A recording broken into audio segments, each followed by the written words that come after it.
Good morning. তো এই যে সকালে খাবার তৈরি করতেছি, রুটি, কালকে মাংস তরকারি আছে, রুটি মাংস খাই খাই যাবে, আমরাও খাবো। চলো ব্লগটা শুরু করলাম, সারাদিনে কী করি দেখতে থাকো। গ্যাসেই করবো, বাইরে কিছু করবো না, ঠিক আছে? চলো পরে আসতেছি। তো এই যে একবারে চলে আসলাম বিকাল সরি না দুপুর, এখন বাজে 1:30। তো 1:30টার সময় তো মানে আসি নেই আর কি আসবো, কাজকর্ম কি আর একে একে কাজকর্ম শেয়ার করবো। তো চলো কী কী রান্নাবাড়া করলাম একটুখানি তোমাদেরকে দেখিয়ে দিই। রান্নাবাড়া এখনও কমপ্লিট হয়নি, তো চলো।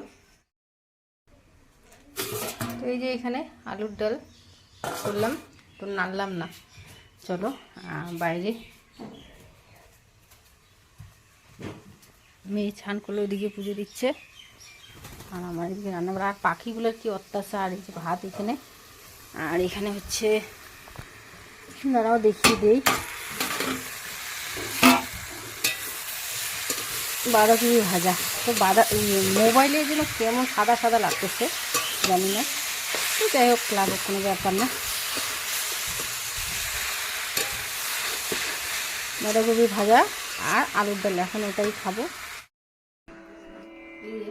তো এই যে বন্ধুরা বললাম না বিকালবেলা আসবে, এখন বাজে 4টা। তো আমি হচ্ছে চা খাচ্ছি, আর সকালের একটা রুটি ছিল সেটা দিয়েই খাচ্ছি।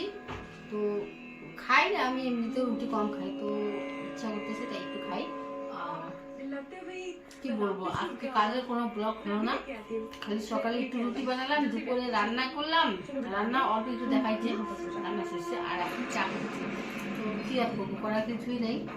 ব্লগটা একদমই হলো।